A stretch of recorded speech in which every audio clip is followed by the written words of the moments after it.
Assalamualaikum warahmatullahi wabarakatuh. Selamat datang di Didi TV.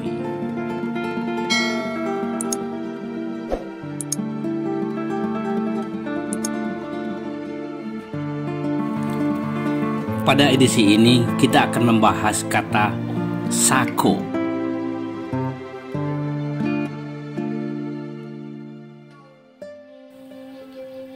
Meskipun tidak asing lagi bagi kalangan masyarakat Minangkabau, tidak banyak yang menyadari bahwa soko yang diucap juga dengan sako, seko adalah sebuah konsep kebudayaan adat Minangkabau yang sudah sangat tua usianya.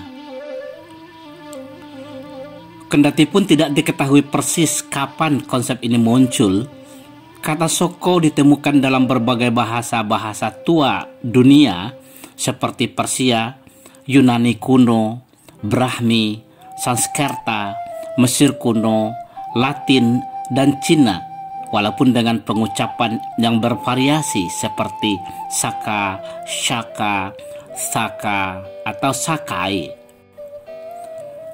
Sebagian besar literatur yang bersumber dari barat menjelaskan bahwa Saka adalah sekelompok bangsa Iran pengelana yang mengembara di wilayah bagian utara dan timur kawan stepa Eurasia dan cekung Tarim, barat laut Cina.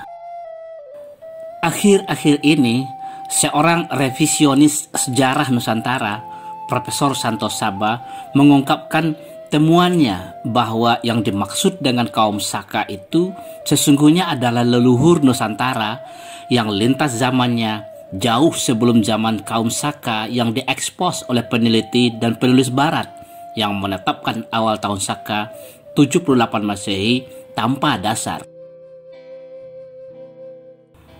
Santo Saba meyakini bahwa awal penanggalan tahun Saka adalah 6123 sebelum Masehi berdasarkan perhitungan masa global Hindu yang dikenal sebagai Yuga, Catur Yuga. Ini berarti bahwa peradaban Nusantara, termasuk Minangkabau, sudah jauh berkembang sebelum belahan bumi lain mengembangkan ilmu pengetahuan dan teknologi.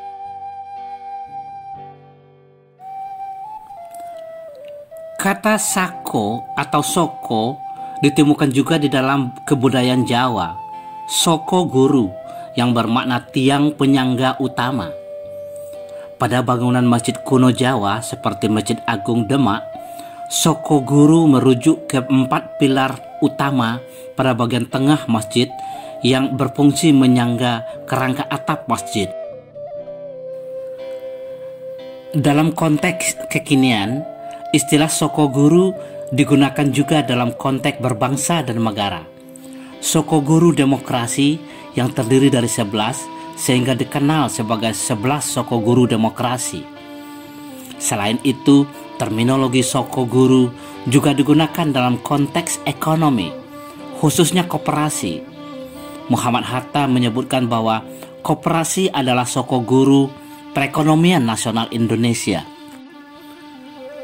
Dari sejarah ringkas penggunaan kata soko, sako, saka, dan berbagai varian pengucapannya tersebut, dapat disimpulkan bahwa soko atau sako atau seko bermakna sesuatu yang berfungsi sebagai penyangga utama atau penopang utama, tempat bertumpunya yang lain, menjadi teladan, model yang mesti ditiru dan diikuti oleh masyarakat.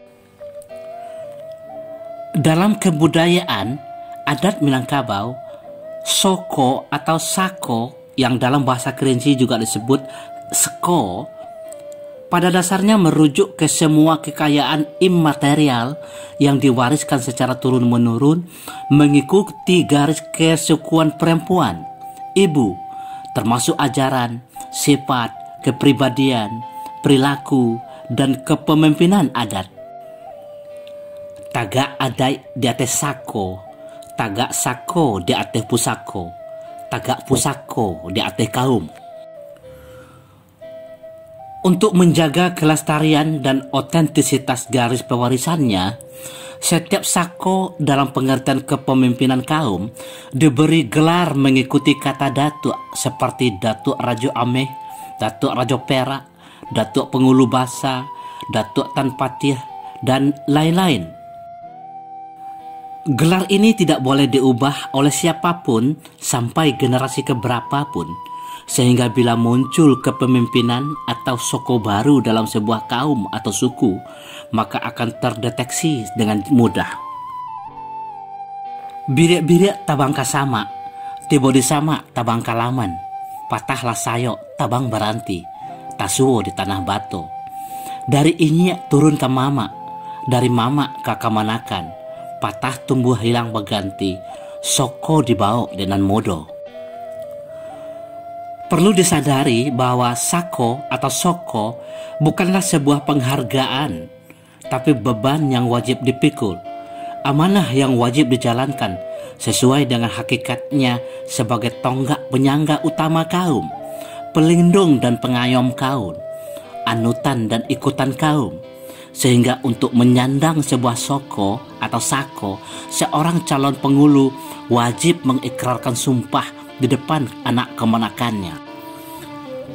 Kendatipun soko diwariskan kepada anak laki-laki dari saudara perempuan pengulu yang menyandang sako yang disebut dengan kemenakan, sesuai mekanisme lareh yang dianut, penentu utama pewarisan soko adalah kaum. Tagak pengulu sakato kaum, tagak rajo sakato alam. Bahkan jika kaum masih mengalami sengketa pewarisan soko yang mestinya tidak perlu terjadi, maka tidak ada yang berhak memaksa sampai ditemukan kata mufakat kaum. Masa kekosongan kepemimpinan kaum ini dikenal sebagai soko talipe. Soko tersebut harus disimpan dan diamankan. Namun jika kemenakan pewaris soko tidak ada lagi, yang disebabkan ketiadaan figur laki-laki keturunan Mande Soko, maka pewarisan soko tersebut berhenti, bukan punah, yang dikenal sebagai soko tabanam. Pada kondisi ini, pewarisan soko bisa diserahkan atau dititipkan ke kaum di atasnya yang lebih besar, sampai ditemukan kembali pewaris yang seharusnya. Saudara, demikianlah nenek moyang Minangkabau telah menata kehidupan bermasyarakat sedemikian rupa demi keberlangsungan keharmonisan kehidupan, kejayaan, dan kesejahteraan anak kemenakan, cucu cicit kita pada hari ini dan masa yang akan datang.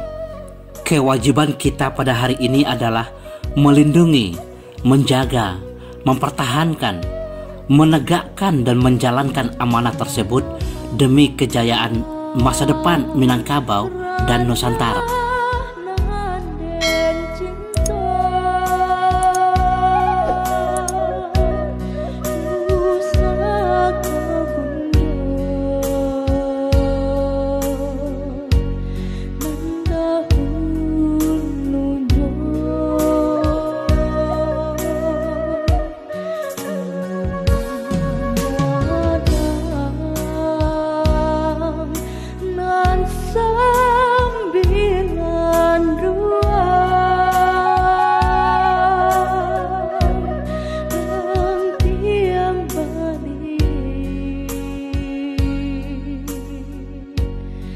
Because